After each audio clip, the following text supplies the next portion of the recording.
Hi dears, എല്ലാ കൂട്ടുകാർക്കും എഡ്യൂമേറ്റിൻ്റെ ഇന്നത്തെ ക്ലാസ്സിലേക്ക് സ്വാഗതം. ഇന്ന് നമ്മൾ എടുക്കുന്നത് 5ാം ക്ലാസ്സിലെ ഇംഗ്ലീഷിലെ രണ്ടാമത്തെ യൂണിറ്റാണ്. എ ലെറ്റർ ടു ഗോഡ് എന്നാണ് യൂണിറ്റിൻ്റെ പേര്. ആദ്യ യൂണിറ്റായ ദ മിറർ എന്നതിലെ ആക്ടിവിറ്റീസും കാര്യങ്ങളൊക്കെ നമ്മൾ ചെയ്തിട്ടുണ്ടായിരുന്നു.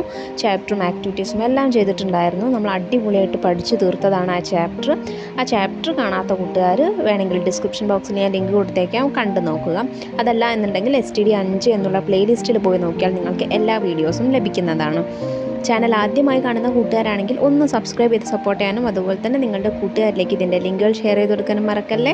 അപ്പോൾ ശരി, നമുക്ക് നേരെ ക്ലാസ്സിലേക്ക് കടക്കാം. ചാപ്റ്ററിലേക്ക് കടക്കുന്നതിന് മുന്നേ ആയിട്ട് നമുക്കിവിടെ ക്രിസ്റ്റീന റോസെറ്റി എഴുതിയിട്ടുള്ള ഒരു ചെറിയൊരു പോയം തന്നിട്ടുണ്ട്. നമുക്കത് വായിച്ചു നോക്കിയാലോ. White sheep on a blue hill, when the wind stops you all stand still, when the wind blows you walk away slow, white sheep where do you go. പോയത്തിൻ്റെ അർത്ഥം നോക്കാം. വൈറ്റ് ഷീപ്പ് ഷീപ്പ് എന്ന് പറഞ്ഞാൽ എന്താണ്? ചെമ്മരിയാടാണ് അല്ലേ. അപ്പോൾ white sheep എന്ന് പറഞ്ഞാൽ വെള്ള ചെമ്മരിയാട് എന്നാണ് പറയുന്നത്. White sheep on a blue hill. എവിടെയാണ്? Blue hill, on a blue hill. നീല ഹിൽ എന്ന് പറഞ്ഞാൽ കുന്ന്, ഒരു നീല കുന്നിൽ ഒരു വെള്ള ചെമ്മരിയാട്. When the wind stops you all stand still. കാറ്റില്ലാത്തപ്പോൾ, വിൻഡ് എന്ന് പറഞ്ഞാൽ കാറ്റില്ലാത്തപ്പോൾ നീ എന്ത് ചെയ്യുന്നു? അവിടെ പ്രതിമ പോലെ സ്റ്റില്ലായിട്ട് നിൽക്കുന്നു. When the wind blows you walk away slow. കാറ്റ് ബ്ലോ ചെയ്യുമ്പോൾ, കാറ്റ് വീശുന്ന സമയത്ത് യു വാക്ക് എവേ സ്ലോ, നീ പതുക്കെ നടന്നു പോകുന്നു. White sheep where do you go. എങ്ങോട്ടാണ് വെള്ള ചെമ്മരിയാടെ നീ പോകുന്നത്? അപ്പോൾ എന്താണ് ഇവിടെ വൈറ്റ് ഷീപ്പ് എന്ന് പറയുന്നത്? എന്താണ് ബ്ലൂ ഹിൽ എന്ന് പറയുന്നത്? ബ്ലൂ ഹിൽ എന്ന് പറയുന്നത് നമ്മളുടെ സ്കൈ ആണ്, ആകാശമാണ്. ആകാശത്തിലുള്ള വൈറ്റ് ഷീപ്പ് ആരാണ്? ക്ലൗഡ്സ് ആണ്, മേഘങ്ങളാണ് അല്ലേ. മേഘങ്ങളോടാണ് ഈ കുട്ടി സംസാരിക്കുന്നത്.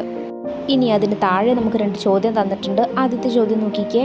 Who is the poet talking to? Poet ആരോടാണ് സംസാരിക്കുന്നത്? ആരോടാണ്? ക്ലൗഡ്സ് ടു ദ ക്ലൗഡ്സ് അല്ലേ, മേഘങ്ങളോടാണ് സംസാരിക്കുന്നത്. ഇവിടെ വൈറ്റ് ഷീപ്പ് എന്നാണ് പറഞ്ഞിട്ടുണ്ടെങ്കിലും ഷീപ്പിനോടാണോ സംസാരിക്കുന്നത്? അല്ല, ടു ദ ക്ലൗഡ്സ്. ഷീപ്പായിട്ട് ആരെയാണ് പറഞ്ഞിട്ടുള്ളത്? ഇവിടെ ക്ലൗഡ്സിനെയാണ് അല്ലെങ്കിൽ മേഘങ്ങളെയാണ് അല്ലേ. Who does the poet address as white sheep? ആരെയാണ് വൈറ്റ് ഷീപ്പ് എന്ന് പോയറ്റ് പറഞ്ഞിട്ടുള്ളത്? ദ ക്ലൗഡ്സിനെയാണ്, മേഘങ്ങളെയാണ് വൈറ്റ് ഷീപ്പ് എന്ന് പോയറ്റ് പറഞ്ഞിട്ടുള്ളത്. അപ്പോൾ ഇനി നമുക്ക് സ്റ്റോറിയിലേക്ക് കടക്കാം. ദ പ്ലഷർ ഓഫ് റെയിൻ, ഇതിൻ്റെ ആദ്യത്തെ ഭാഗമാണ് കേട്ടോ. The pleasure of rain. Pleasure എന്ന് പറഞ്ഞാൽ സന്തോഷം. ദ പ്ലഷർ ഓഫ് റെയിൻ എന്ന് വെച്ചാൽ മഴയുടെ സന്തോഷം. Do you talk to the rain, flowers, birds and clouds? നിങ്ങൾ മഴയോടും പൂക്കളോടും കിളികളോടും മേഘങ്ങളോടൊക്കെ സംസാരിക്കാറുണ്ടോ? Here is the story of a man who talk to the rain. ഇവിടെ മഴയോട് സംസാരിച്ച ഒരു മനുഷ്യൻ്റെ കഥയാണ് നമുക്ക് പഠിക്കാനുള്ളത്. The house, the only one in the whole valley, sat on the crest of a low hill. From this height, one could see the river and the field of ripe corn dotted with flowers that always promised a good harvest. The house, the only one in the whole valley. എന്താണ്? താഴ്വരയിൽ, Valley എന്ന് വെച്ചാൽ താഴ്വര, താഴ്വരയിൽ ആകെ ഉണ്ടായിരുന്ന ഒരു വീട് അതായിരുന്നു. Sat on the crest of a low hill. ഒരു കുന്നിൻ്റെ താഴെയുള്ള ഒരു കുന്നിൻ്റെ ഏറ്റവും മുകളറ്റത്തായിട്ടായിരുന്നു ഈ വീടുണ്ടായിരുന്നത്. From this height one could see the river and the field of ripe corn dotted with flowers. ഈ കുന്നിൻ്റെ മുകളിൽ നിന്നാൽ എന്ത് കാണാൻ പറ്റും? അവിടെ താഴെയുള്ള പുഴ കാണാൻ പറ്റും, റിവർ കാണാൻ പറ്റും. അതുപോലെ തന്നെ ഫീൽഡ് ഓഫ് റൈപ്പ് കോൺ. എന്താണ്? റൈപ്പ് കോൺ എന്ന് വെച്ചാൽ വിളഞ്ഞു പാകമായ, കോൺ എന്ന് വെച്ചാൽ ചോളം, വിളഞ്ഞു പാകമായ ചോളത്തിൻ്റെ ഫീൽഡ്, പാടം കാണാമായിരുന്നു. അതുപോലെ തന്നെ ഡോട്ടഡ് വിത്ത് ഫ്ലവേഴ്സ്, അവിടെ ചിതറിക്കിടക്കുന്ന ചോളത്തിൻ്റെ പൂക്കൾ വരെ കാണാമായിരുന്നു. That always promised A good harvest. ആ തോട്ടം കണ്ടാൽ എന്ത് മനസ്സിലാക്കാം? ആ തോട്ടം എപ്പോഴും നല്ലൊരു വിളവ് തരുമെന്ന് മനസ്സിലാക്കാം. Always promised A good harvest. Harvest എന്ന് വെച്ചാൽ വിളവ്. The only thing the earth needed was a downpour or at least a shower. Throughout the morning, Lengo had done nothing else but look at the sky towards the northeast. Now we are really going to get some rain, woman, he said. എന്താണ്? The only thing the earth needed was a downpour or at least a shower. ഭൂമിക്ക്, ചോളത്തിൻ്റെ ഭൂമിക്ക് വേണ്ടത് എന്തുമാത്രമാണ് നല്ല വിളവ് തരാൻ? ഒരു നല്ല മഴ അല്ലെങ്കിൽ ഒരു ചാറ്റൽ മഴയെങ്കിലുമാണ് വേണ്ടത്. Throughout the morning, Lengo had done nothing else but look at the sky towards the northeast. അപ്പോൾ ഇവിടെ നമ്മളുടെ കഥാപാത്രത്തിൻ്റെ പേര് പറഞ്ഞിട്ടുണ്ട്, ലെങ്കോ എന്നാണ്. ലെങ്കോ എന്നോ ലെഞ്ചോ എന്നോ എങ്ങനെ വേണേലും വായിക്കാം കേട്ടോ. അപ്പോൾ ലെങ്കോ എന്താണ്, അന്ന് രാവിലെ മുതൽ ഒന്നും ചെയ്തില്ല. എന്ത് മാത്രമാണ് ചെയ്തത്? ആകാശത്തിൻ്റെ നോർത്ത് ഈസ്റ്റ് ഭാഗത്തേക്ക് നോക്കിയിരിക്കുക മാത്രമാണ് ലെങ്കോ ചെയ്തത്. എന്നിട്ട് എന്ത് പറഞ്ഞു? Now we are really going to get some rain woman, he said. ഇന്ന് നമുക്ക് തീർച്ചയായിട്ടും നല്ലൊരു മഴ ലഭിക്കും എന്ന് ഭാര്യയോടായിരിക്കും ടു ദ വുമൺ പറയുകയാണ് Lencho. The woman who was preparing supper replied, yes God willing. അകത്ത് ഭക്ഷണം ഉണ്ടാക്കിക്കൊണ്ടിരിക്കുന്ന വുമൺ എന്ത് പറഞ്ഞു? സ്ത്രീ എന്ത് പറഞ്ഞു? തീർച്ചയായിട്ടും ദൈവത്തിൻ്റെ കൃപ ഉണ്ടെങ്കിൽ നമുക്കിന്ന് മഴ ലഭിക്കും. Yes God willing. During the meal big drops of rains began to fall. അവർ ഭക്ഷണം കഴിച്ചുകൊണ്ടിരിക്കുന്ന സമയത്ത്, മീൽ എന്ന് വെച്ചാൽ ഭക്ഷണം കഴിച്ചുകൊണ്ടിരിക്കുന്ന സമയത്ത് വലിയ മഴത്തുള്ളികൾ എന്ത് ചെയ്യാൻ തുടങ്ങി? താഴേക്ക് വീഴാൻ തുടങ്ങി. Huge mountains of clouds could be seen approaching. വലിയ മൗണ്ടെയിൻസ് എന്ന് വെച്ചാൽ പർവ്വതം എന്നാണ്. അപ്പോൾ പർവ്വതങ്ങളെ പോലെയുള്ള മേഘങ്ങൾ, മൗണ്ടെയിൻസ് ഓഫ് ക്ലൗഡ്സ്, പർവ്വതങ്ങളെ പോലെയുള്ള വലിയ മേഘങ്ങൾ എന്തായി? അടുത്തേക്ക് വരാൻ തുടങ്ങി. The air was fresh and sweet. അപ്പോഴത്തെ എയർ എങ്ങനെയായിരുന്നു? അവിടെയുള്ള അന്തരീക്ഷം അല്ലെങ്കിൽ വായു എങ്ങനെയായിരുന്നു? ഫ്രഷ് ആൻഡ് സ്വീറ്റ്, നല്ല ഫ്രഷും സ്വീറ്റുമായിരുന്നു. Lencho went out to have the pleasure of feeling the rain on his body. അപ്പോൾ ലെങ്കോ എന്ത് ചെയ്തു? മഴ പെയ്തപ്പോൾ വീടിനകത്തിരിക്കുകയാണോ ചെയ്തത്? അല്ല, ലെങ്കോ വെൻറ്റ് ഔട്ട്, ലെങ്കോ പുറത്ത് പോയി. എന്നിട്ട് എന്തിനാ പോയത്? To have the pleasure of feeling the rain on his body. ആ മഴത്തുള്ളികൾ ലെങ്കോയുടെ മേലിൽ പതിക്കുമ്പോഴുള്ള പ്ലഷർ, സന്തോഷം അനുഭവിക്കാൻ വേണ്ടിയിട്ടാണ് ലെങ്കോ മഴയത്തേക്ക് ഇറങ്ങിയത്. These are in rain drops falling from the sky. ഈ വീഴുന്നത് എന്തല്ല? റെയിൻ ഡ്രോപ്സ് അല്ല, മഴത്തുള്ളികളല്ല. They are like new coins. ഇവർ പുതിയ നാണയങ്ങൾ പോലെയുണ്ട്, കോയിൻസ് പോലെയുണ്ട്. The big drops are tens and the little ones are fives. വലിയ തുള്ളികൾ 10ൻ്റെ കോയിൻസും അതുപോലെ ചെറിയ തുള്ളികൾ 5ൻ്റെ കോയിൻസും പോലെയുണ്ട് എന്താണ് ലെങ്കോ പറയുന്നത്. ഇനി നമുക്ക് ഇവിടെ കൊടുത്തിട്ടുള്ള ക്വസ്റ്റ്യൻസ് നോക്കാം. Question 1. How do you think Lencho knew that it was going to rain? ലെങ്കോയ്ക്ക് എങ്ങനെയാണ് മഴ വരാൻ പോകുന്നെന്ന് മനസ്സിലായത്? Answer: huge mountains of clouds could be seen approaching, so he knew it was going to rain. വലിയ പർവ്വതങ്ങൾ പോലെയുള്ള വലിയ മേഘങ്ങൾ വരുന്നത് ലെങ്കോ കണ്ടു. അതാണ് എന്ത്? മഴ പെയ്യാൻ പോകുന്നതിൻ്റെ സൂചന. Question 2. Throughout the morning, Lengo had done nothing. Was he lazy? What do you think? പകൽ മുഴുവൻ എന്ത് ചെയ്തു? ലെങ്കോ ഒന്നും ചെയ്തില്ല. അപ്പോൾ ലെങ്കോ ലേസി ആണോ, മടിയനാണോ? നിങ്ങൾക്ക് എന്താണ് തോന്നുന്നത്? Answer: Lencho was not lazy. Throughout the morning, Lengo did nothing else but look at the sky, expecting some rain clouds. എന്താണ്? ലെങ്കോ അന്ന് ഒന്നും ചെയ്യാതിരുന്നത് എന്തുകൊണ്ടാണ്? ലെങ്കോ മടിയാനായതുകൊണ്ടല്ല, മഴ പെയ്യാൻ പോകുന്നു എന്നുള്ള ഒരു ധാരണ കൊണ്ടാണ്. Question 3. Have you watched the sky when it rains? How does it looks? നിങ്ങൾ മഴ പെയ്യുന്ന സമയത്തുള്ള ആകാശം കണ്ടിട്ടുണ്ടോ? അതെങ്ങനെയാണ് കാണാൻ? Answer: yes, I watch the sky when it rains. The sky looks grey and beautiful. ഞാൻ മഴ പെയ്യുന്ന സമയത്ത് ആകാശം കണ്ടിട്ടുണ്ട്. എങ്ങനെയാണ് ആകാശം? ആകാശം ഗ്രേ കളറിലും അതുപോലെ തന്നെ വളരെ മനോഹരവുമായിട്ടാണ് ഉണ്ടാവുക. Question 4. The big drops are tens and the little ones are fives. What does Lengo mean by this? വലിയ മഴത്തുള്ളികൾ 10ൻ്റെ കോയിൻസും അതുപോലെ തന്നെ ചെറിയ മഴത്തുള്ളികൾ 5ൻ്റെ കോയിൻസുമാണ് എന്നാണ് ലെങ്കോ പറയുന്നത്. ലെങ്കോ എന്താണ് ഇതുകൊണ്ട് ഉദ്ദേശിക്കുന്നത്?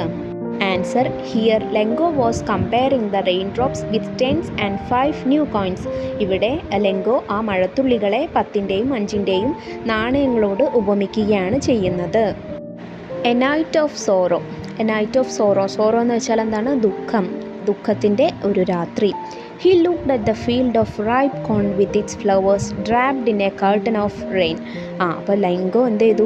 നമ്മളുടെ ഫീൽഡിലേക്ക്, പാടത്തേക്ക് നോക്കി. അപ്പോൾ പാടത്തേക്ക് നോക്കിയപ്പോൾ വിളഞ്ഞു നിന്നിരുന്ന കോണെല്ലാം, ചോളങ്ങളും എല്ലാം എന്താണ്? ഒരു കേർട്ടൻ ഓഫ് റെയിൻ. എന്താണ്? മഴ കൊണ്ട് മൂടപ്പെട്ടിരിക്കുന്നു. മഴയുടെ ഒരു കേർട്ടൻ പോലെ മൂടപ്പെട്ടിരിക്കുന്നു.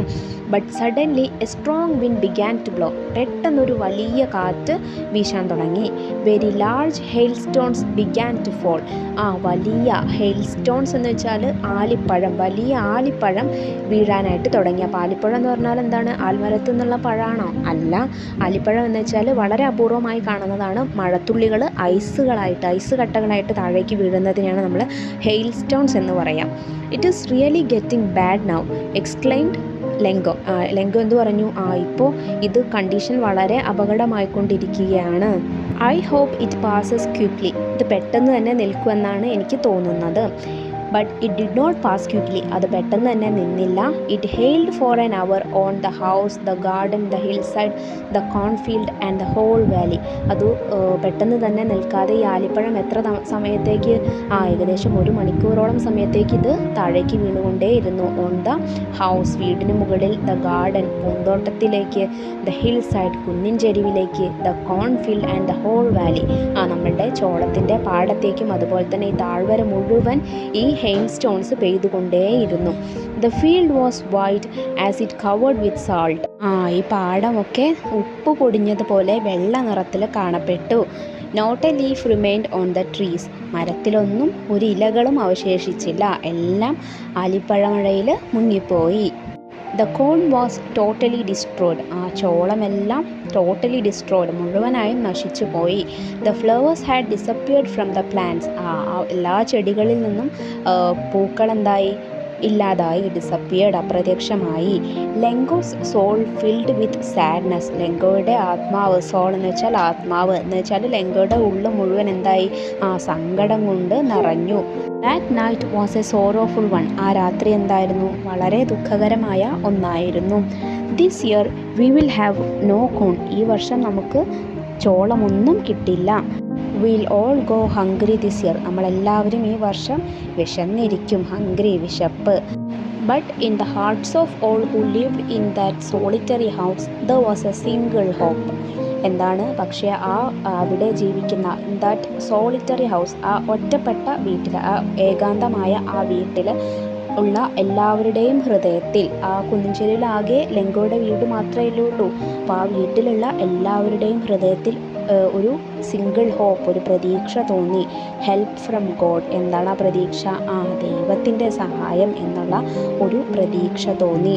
All through the night Lencho thought only of his one hope, God. ആ രാത്രി മുഴുവൻ ലെങ്കോ എന്താണ് ചിന്തിച്ചത്? ദൈവം എന്നുള്ള ഒറ്റ പ്രതീക്ഷ മാത്രമാണ് ലെങ്കോ ചിന്തിച്ചു കൂട്ടിയത്. ഇനി നമുക്കിവിടെ തന്നിട്ടുള്ള ചോദ്യങ്ങൾ നോക്കാം. Question 5. Lencho was happy when it started raining, but the happiness didn't last long. What was the reason? മഴ പെയ്തു തുടങ്ങിയപ്പോൾ ലെങ്കോ വളരെയധികം സന്തോഷവാനായിരുന്നു. പക്ഷേ ആ സന്തോഷം അധിക സമയം നീണ്ടു നിന്നില്ല. എന്തായിരുന്നു കാരണം? Answer: Lencho was very happy when it started raining, but when the time passes, very large hailstones began to fall. Then his happiness ended. എന്താണ്? മഴ പെയ്യാൻ തുടങ്ങിയപ്പോൾ ലെങ്കോ വളരെയധികം സന്തോഷിച്ചു. പക്ഷേ കുറച്ച് കഴിഞ്ഞപ്പോൾ എന്തായി? ഹെയിൽ സ്റ്റോൺസ്, ആലിപ്പഴം വീഴാൻ തുടങ്ങി. അതോടുകൂടി ലെങ്കോയുടെ സന്തോഷം ഇല്ലാതായി. Question 6. Pick out the expressions which tell you that Lengo was sad. ലെങ്കോ സാഡാണ്, ദുഃഖിതനാണ് എന്ന് കാണിക്കുന്ന എക്സ്പ്രഷൻസ് ഇതിൽ നിന്നും പിക്ക് ഔട്ട് ചെയ്യാണ്. Answer: the corn was destroyed, so his happiness did not long last. പിന്നെ രണ്ടാമത്തേത് എന്താണ്? Lencho's soul was filled with sadness. മൂന്നാമത്തേത് that night was a sorrowful one. ഈ 3 എക്സ്പ്രഷൻസ് ആണ് ആൻസർ വരുന്നത്. Question 7. What changes did the hailstorm bring to the valley? ഹെയിൽസ്റ്റോം, ആലിപ്പഴം എന്തൊക്കെ changes ആണ് ആ താഴ്വരയിൽ കൊണ്ടുവന്നത്? Answer: the corn was totally destroyed. The flowers had disappeared from the plants. The field was white as it covered with salt. Not a leaf remained on the trees. എന്തൊക്കെയാണ്? ചോളം മുഴുവനായിട്ട് നശിച്ചു. അതിലുള്ള പൂക്കളൊക്കെ അപ്രത്യക്ഷമായി. അതുപോലെ തന്നെ എന്താണ്? പാടമെല്ലാം എങ്ങനെ ഉപ്പ് നിറഞ്ഞതുപോലെ, ഉപ്പ് വിതച്ചതുപോലെ വെള്ള നിറത്തിൽ കാണപ്പെട്ടു. ഒരു മരത്തിലും ഒരില പോലും അവശേഷിച്ചില്ല. At the post office, Lengo was an ox of a man working like an animal in the fields. ലെങ്കോ എന്തായിരുന്നു? എങ്ങനെയുള്ള മനുഷ്യനായിരുന്നു? നല്ല കഠിനാധ്വാനിയായിരുന്നു. Was an ox of a man. എന്താ പറയുന്നത്? ഒരു കാളയെ പോലെ അല്ലെങ്കിൽ ഒരു മൃഗത്തെ പോലെ ആയിരുന്നു എന്ത്, നമ്മൾ ചത്തു പണിയെടുക്കുക എന്നൊക്കെ പറയില്ലേ, അതുപോലെയായിരുന്നു ലെങ്കോ പാടത്ത് പണിയെടുത്തിരുന്നത്. Still he knew how to write. പക്ഷേ എന്നാലും കർഷകനായിരുന്നാലും ലെങ്കോയ്ക്ക് എന്തറിയാമായിരുന്നു? എഴുത്തും വായനയൊക്കെ അറിയാമായിരുന്നു. The following Sunday at day break he began to write a letter. അടുത്ത ഞായറാഴ്ച എന്ത് ചെയ്തു? ലെങ്കോ ഒരു കത്തെഴുതാൻ തുടങ്ങി. It was nothing less than a letter to God. അത് മറ്റൊന്നും ആയിരുന്നില്ല. ആർക്കുള്ള കത്തായിരുന്നു? ദൈവത്തിനുള്ള കത്തായിരുന്നു. ഇനി കത്ത് നോക്കാം നമുക്ക്. ഡിയർ ഗോഡ്, പ്രിയപ്പെട്ട ദൈവത്തിന്, if you don't help me my family and I will go hungry this year. നീ എന്നെ സഹായിച്ചില്ലെങ്കിൽ ഞാനും എൻ്റെ കുടുംബവും ഈ വർഷം എന്തായിരിക്കും? പട്ടിണിയായി പോവും. I need 100 pesos in order to sow my field again and to live until the crop comes. എനിക്ക് എന്ത് വേണം? എനിക്ക് 100 pesos വേണം. നമ്മളിവിടെ രൂപ എന്ന് പറയുന്നത് പോലെ അവിടെയുള്ള നാണയത്തിൻ്റെ പേരാണെന്ത്? പെസോസ്. എനിക്ക് 100 pesos വേണം. എന്തിനാണ്? To sow my field again, എൻ്റെ പാടത്ത് ഇനിയും വിതയ്ക്കാനും, അതുപോലെ തന്നെ to live until the crop comes, ആ വിളവ് ലഭിക്കുന്നത് വരെ എനിക്ക് ജീവിക്കാൻ വേണ്ടിയിട്ട് എനിക്കൊരു 100 pesos വേണം. Because of the hail storm you send everything is lost. കാരണം എന്താണ്? നിന്നോട് ചോദിക്കാൻ കാരണം എന്താണ്? നീ അയച്ചിട്ടുള്ള ഹെയിൽ സ്റ്റോമാണ് എല്ലാം എൻ്റെ വിളവൊക്കെ എന്ത് ചെയ്തത്? നശിപ്പിച്ചത്. ഫുള്ളി വെയിറ്റിംഗ് ലെങ്കോ, പ്രതീക്ഷയോടെ കാത്തിരിക്കുന്നു ലെങ്കോ. എന്നിട്ട് ലെങ്കോയുടെ ഒരു ഒപ്പും അവിടെ ഇട്ടിട്ടുണ്ട്. He wrote to God on the envelope and went to the town. എൻവലപ്പിൽ പൊതിയിൽ, കത്തിൻ്റെ പൊതിയിൽ എന്താ എഴുതിയത്? ഹി റോട്ട് ടു ഗോഡ്, ദൈവത്തിന്. ടു എന്ന് പറഞ്ഞിട്ട് നമ്മൾ ആർക്കാണോ അയക്കുന്നത് അവരുടെ അഡ്രസ്സാണ് കൊടുക്കുക. ടു എന്ന് കഴിഞ്ഞിട്ട് അപ്പോൾ നമ്മളുടെ അഡ്രസ്സ് എവിടെയാണ് കൊടുക്കുക? ഫ്രം എന്ന് എഴുതിയിട്ടാണ് നമ്മളുടെ അഡ്രസ്സ് കൊടുക്കുക. അപ്പോൾ ടു ഗോഡ്, ഇവിടെ ദൈവത്തിനാണ് അയക്കുന്നത്, അതുകൊണ്ട് ടു ഗോഡ് എന്ന് എഴുതിയിട്ട് കവറിൽ എഴുതിയിട്ട് എങ്ങോട്ട് പോയി? ലെങ്കോ ടൗണിലേക്ക് പോയി. At the post office he pasted a stamp on the letter and dropped it into the mail box. ആ കത്തിൽ എന്ത് ചെയ്തു? ഒരു സ്റ്റാമ്പ് പതിച്ചിട്ട് ലെറ്റർ ബോക്സ്, മെയിൽ ബോക്സിൽ ഈ കത്തി ഇട്ടു. ലെങ്കോ ഈ മെയിൽ ബോക്സിൽ ഈ കത്തിയിട്ടു. ഇനി നമുക്ക് ഈ ഭാഗത്തുള്ള ചോദ്യങ്ങൾ നോക്കാം. Question number 8. How does the author describe Lencho? Author എങ്ങനെയാണ്, എഴുത്തുകാരൻ എങ്ങനെയാണ് ലെങ്കോയെ വിശേഷിപ്പിച്ചിരിക്കുന്നത്, ഡിസ്ക്രൈബ് ചെയ്തിരിക്കുന്നത്? Answer: Lencho was a hard working man. He worked like an animal in the field but still he knew how to write. എങ്ങനെയാണ്? Lencho ഒരു മൃഗത്തെ പോലെ പണിയെടുക്കുന്ന ആളായിരുന്നു, വളരെ നല്ല കഠിനാധ്വാനിയായിരുന്നു. പക്ഷേ എന്നാലും ലെങ്കോക്ക് എഴുത്തും വായനയൊക്കെ അറിയാമായിരുന്നു. Question 9. Which expression in the passage tells you that Lengo wrote the letter early in the morning? നേരം വെളുത്ത ഉടനെ തന്നെ ലെങ്കോ കത്തെഴുതി എന്ന് സൂചിപ്പിക്കുന്ന എക്സ്പ്രഷൻ ഏതാണ്? Answer: the daybreak. Question 10. Why did Lengo write the letter to none other than God? Lencho മറ്റാർക്കും കത്തെഴുതാതെ ദൈവത്തിന് തന്നെ കത്തെഴുതിയത് എന്തുകൊണ്ടാണ്? Answer: because Lencho believe that only God can help him. Lencho എന്ത് വിചാരിച്ചു? ദൈവത്തിന് മാത്രമേ തന്നെ സഹായിക്കാൻ പറ്റുള്ളൂ എന്നാണ് ലെങ്കോ വിചാരിച്ചത്.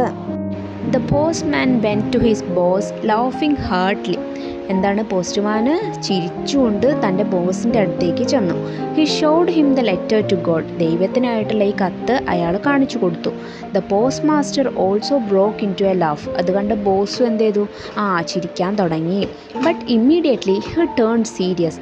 പെട്ടെന്ന് അയാൾ ഒന്ന് സീരിയസ് ആവാൻ നോക്കി. What faith? I wish I had the faith of the man who wrote this letter. I imagine starting up a correspondence with God. അപ്പോൾ ഇത് കണ്ടിട്ട് പോസ്റ്റ് മാസ്റ്റർ എന്താ പറയുന്നത്? എന്തൊരു വിശ്വാസമാണല്ലേ ദൈവത്തിൽ, ആ മനുഷ്യന് എന്തൊരു വിശ്വാസമാണ്, അതുകൊണ്ടല്ലേ അയാളെ ഈ കത്തെഴുതാൻ വരെ ഇത് പ്രേരിപ്പിച്ചത്. Imagine starting up A correspondence with God. ഇത്രയധികം ദൈവത്തോട് ബന്ധം പുലർത്തുന്ന ഒരു ആൾ നിങ്ങൾ ചിന്തിച്ചു നോക്കൂ, എനിക്ക് പോലും അതില്ല എന്നാണ് പോസ്റ്റ് മാസ്റ്റർ പറയുന്നത്. The postmaster came up with an idea. Send a reply to Lengo from God.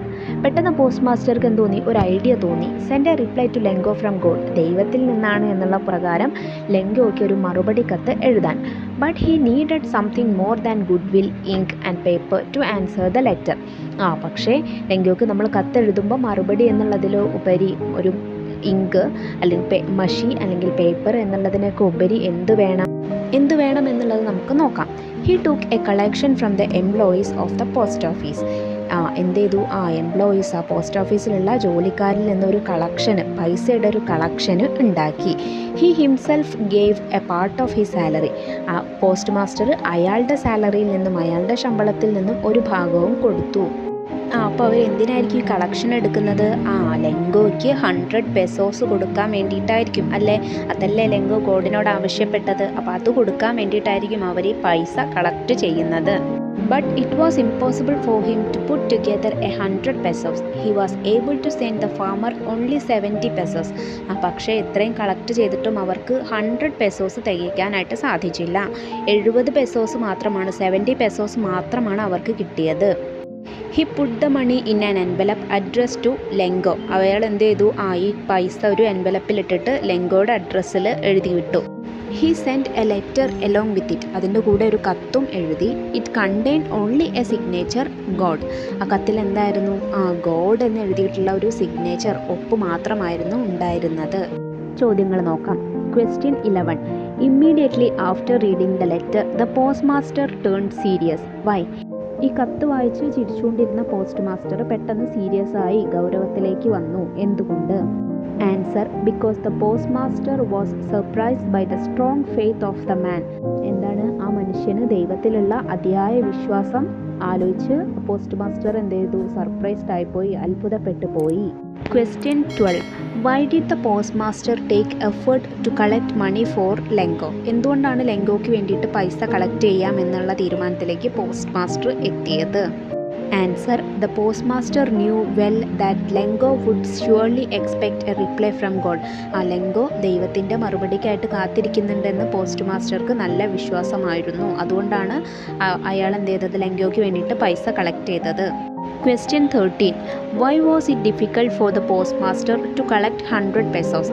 എന്തുകൊണ്ടാണ് പോസ്റ്റ് മാസ്റ്റർക്ക് 100 പെസോസ് തികയ്ക്കാനായിട്ട് പറ്റാതിരുന്നത്? ബുദ്ധിമുട്ടായത് എന്തുകൊണ്ടാണ്?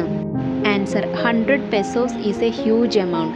The postmaster collected money from the employees of the post office and he himself gave a part of his salary. But still it was impossible for him to put together 100 pesos. God replies: The following day, Lengo went to the post office earlier than usual. അടുത്ത ദിവസം ലെങ്കോ post ഓഫീസിലേക്ക് എന്നത്തേതിലും നേരത്തെ പോയി. He asked the postman if there was a letter for him. അയാൾ എന്ത് ചെയ്തു? പോസ്റ്റ്മാനോട് ചോദിച്ചു അയാൾക്ക് കത്ത് എന്തെങ്കിലും ഉണ്ടോ എന്ന് ചോദിച്ചു. The postman handed a letter to him. Postman ഒരു കത്ത് അയാൾക്ക് കൈമാറി. The postmaster looked on from the doorway of his office. Post master എന്ത് ചെയ്തു? വാതിൽക്കലൂടെ മെല്ലെ ലെങ്കോയെ നോക്കി. Lengo showed not the slightest surprise on seeing the money. Such was his confidence, but he became angry when he counted the money. God could not have made a mistake. എന്താണ്? ലെങ്കോ കത്ത് വായിച്ചപ്പോൾ ലെങ്കോയ്ക്ക് ഒരു surprise ആയിട്ടും ഒന്നും തോന്നിയില്ല, അത്ഭുതമായിട്ടൊന്നും തോന്നിയില്ല. God ആണല്ലോ എനിക്ക് റിപ്ലൈ തന്നത് എന്നുള്ള അത്ഭുതമൊന്നും തോന്നിയില്ല. പക്ഷേ എന്തായിരുന്നു? ലെങ്കോയ്ക്ക് കത്ത് തീർച്ചയായിട്ടും മറുപടി കിട്ടുമെന്നുള്ള കോൺഫിഡൻസ് ലെങ്കോയുടെ മുഖത്തുണ്ടായിരുന്നു. പക്ഷേ അതിനുള്ളിലുള്ള മണി ക്യാഷ് എണ്ണി കഴിഞ്ഞപ്പോൾ ലെങ്കോ ദേഷ്യം വന്നു. He became angry. Immediately Lencho went up to the window to ask for paper and ink. പെട്ടെന്ന് ലെങ്കോ എന്ത് ചെയ്തു? ഒരു പേപ്പറിനും പേനയ്ക്കും വേണ്ടിയിട്ട് അകത്തേക്ക് പോയി. He sat at the public writing table. He started to write. Public writing ടേബിളിൽ ഇരുന്നിട്ട് ലെങ്കോ എഴുതാൻ തുടങ്ങി. When he finished he went to the window to buy a stamp. എന്നിട്ട് എന്ത് ചെയ്തു? ജനവാതിലിനടുത്തേക്ക് പോയിട്ടൊരു സ്റ്റാമ്പ് വാങ്ങി. എന്നിട്ടോ he lick the stamp and then affixed it on the envelope with a thumb of his fist. എന്ത് ചെയ്തു? ആ സ്റ്റാമ്പ് വാങ്ങിയിട്ട് ആ എൻവലപ്പിൽ ഒട്ടിച്ചിട്ട് അഫിക്സ് ചെയ്തു, ഒട്ടിച്ചിട്ട് അവിടെ കൊടുത്തു. The moment the letter fell into the mail box the post master went to open it. ഈ കത്ത് മെയിൽ ബോക്സിൽ ഇട്ട സമയത്തും എന്ത് ചെയ്തു? കത്ത് മെയിൽ ബോക്സിൽ ഇട്ടതും പോസ്റ്റ് മാസ്റ്റർ അങ്ങോട്ട് പോയി. എന്തിനാ പോയത്? ആ കത്ത് തുറന്ന് വായിക്കാനായിട്ട് പോയി. എന്താണ് ലെറ്ററിലെന്ന് നോക്കാം. മേഴ്സിഫുൾ ഗോഡ്, കരുണാമയനായ അല്ലെങ്കിൽ കരുണാനിധിയായ ദൈവമേ, of the money that I asked for only 70 pesos reached me. ഞാൻ അങ്ങയോട് ചോദിച്ച പൈസയിൽ എനിക്ക് ആകെ 70 പെസോസ് മാത്രമേ എത്തിയിട്ടുള്ളൂ. Send me the rest since I need it very badly. ബാക്കിയുള്ളത് എത്രയും പെട്ടെന്ന് എനിക്ക് അയച്ചു തരണം, കാരണം എനിക്കത് അത്രയും അത്യാവശ്യമാണ്. But don't send it to me through the mail. പക്ഷേ എനിക്കിനി അത് മെയിലായിട്ട് അല്ലെങ്കിൽ കത്തിലൂടെ എനിക്കിനി അത് അയച്ചു തരണ്ട. Because the post office employees R a bunch of crooks. എന്താ കാരണം? പോസ്റ്റ് ഓഫീസിലെ ആളുകൾ, പോസ്റ്റ് ഓഫീസിൽ വർക്ക് ചെയ്യുന്ന തൊഴിലാളികളൊക്കെ എന്താണ്? തട്ടിപ്പുകാരാണ് എന്നാണ് ലെങ്കോ പറയുന്നത്. അതായത് ദൈവത്തോട് 100 പെസോസ് ചോദിച്ചിട്ട് ബാക്കി 70 പെസോസ് അല്ലേ കിട്ടിയിട്ടുള്ളൂ ലെങ്കോയ്ക്ക്. ബാക്കി 30 പെസോസ് ആ തൊഴിലാളികൾ എടുത്തു എന്നാണ് ലെങ്കോ കരുതിയിട്ടുള്ളത്. ഇനി നമുക്ക് ചോദ്യങ്ങൾ ബാക്കിയുള്ളത് നോക്കാം. Question number 15. Why didn't Lencho show any surprise when he got the money? പണം കിട്ടിയപ്പോൾ ലെങ്കോയ്ക്ക് സർപ്രൈസ് ആയിട്ടൊന്നും തോന്നിയില്ല, അത്ഭുതമായിട്ടൊന്നും തോന്നിയില്ല. എന്തായിരിക്കും കാരണം? Answer: Lencho was sure that God would hear his prayer and send him the amount. Question 16. What was the expectation of the postmaster? Did it come true? എന്താണ് post master ഈ കത്തെഴുതിയ സമയത്ത് പോസ്റ്റ് മാസ്റ്റർ എക്സ്പെക്റ്റേഷൻസ് എന്തായിരുന്നു, പ്രതീക്ഷ എന്തായിരുന്നു, എങ്ങനെ വരും എന്നാണ് പ്രതീക്ഷിച്ചത്? ആ പ്രതീക്ഷിച്ച പോലെ തന്നെയാണോ സംഭവിച്ചത്? Answer: The postmaster expected that Lengo would be highly surprised to see the money, but it did not come true. എന്താണ് പോസ്റ്റ് മാസ്റ്റർ എക്സ്പെക്റ്റ് ചെയ്തത്? ക്യാഷ് കാണുമ്പോൾ, എമൗണ്ട് കാണുമ്പോൾ ലെങ്കോ സർപ്രൈസ് ആവും എന്നാണ് പോസ്റ്റ് മാസ്റ്റർ വിചാരിച്ചത്. പക്ഷേ അതുണ്ടായില്ല. Question number 18. The actions of Lengo after counting the money are described in detail. Narrate what he did in the correct order. You may begin like: First, he went to the window to ask for paper and ink. എന്താണ് question? Amount count ചെയ്ത ശേഷം, എണ്ണിയ ശേഷം ലെങ്കോയുടെ actions എന്തൊക്കെയാണെന്നതിൽ കൃത്യമായിട്ട് describe ചെയ്തിട്ടുണ്ട്. അത് narrate ചെയ്ത് എഴുതാനായിട്ട് പറഞ്ഞിട്ടുള്ളത്. നമുക്ക് നോക്കാം. First, he went to the window to ask for paper and ink. Then he sat at the public writing table and started to write. When he finished, he went to the window to buy a stamp. Then he licked the stamp and affixed it on the envelope with a thumb of his fist. At last, he put the letter into the letter box. The final question, question 19. Was Lengo greedy? How do you describe him? ലെങ്കോ ഒരു greedy ആണോ? Greedy എന്ന് വെച്ചാൽ അത്യാഗ്രഹനാണോ? എന്താണ് നിങ്ങൾക്ക് തോന്നുന്നത്? Answer: Lengo was not greedy. He was a hard-working man. He was a simple and innocent farmer who believed in God. അപ്പോൾ ഇത്രയുമാണ് letter to God എന്നുള്ള ചാപ്റ്ററിൽ നിങ്ങൾക്ക് പഠിക്കാനായിട്ടുള്ള കാര്യങ്ങൾ, അതുപോലെ തന്നെ ചെയ്യാനായിട്ടുള്ള ആക്ടിവിറ്റീസ് കേട്ടോ. അപ്പോൾ ഇന്നത്തെ ക്ലാസ് എല്ലാവർക്കും മനസ്സിലായല്ലോ. ഇന്നത്തെ ക്ലാസ് കുറച്ച് ലെങ്തി വീഡിയോ ആണ്. നമ്മളുടെ ചാപ്റ്റർ മുഴുവൻ കവർ ചെയ്തതുകൊണ്ടാണ് ഇത്രയ്ക്ക് ലെങ്ത് ആയത് കേട്ടോ. ഇതിൻ്റെ ആക്ടിവിറ്റീസുമായിട്ട് നമ്മൾ വൈകാതെ തന്നെ അടുത്ത ക്ലാസ്സിൽ വരുന്നതാണ്. അപ്പോൾ ആ ക്ലാസ് കിട്ടുന്നതിന് വേണ്ടി ചാനലൊന്ന് സബ്സ്ക്രൈബ് ചെയ്ത് തൊട്ടടുത്ത് കാണുന്ന ബെല്ലൈക്കണിൽ ഓൾ ബട്ടൺ പ്രസ് ചെയ്ത് വെക്കുക. അപ്പോൾ ശരി, ഇന്നത്തെ ക്ലാസ് എല്ലാ കൂട്ടുകാർക്കും ഉപകാരപ്രദമായി എന്ന് വിശ്വസിക്കുന്നു. മറ്റൊരു ക്ലാസ്സുമായി വീണ്ടും കാണാം. താങ്ക്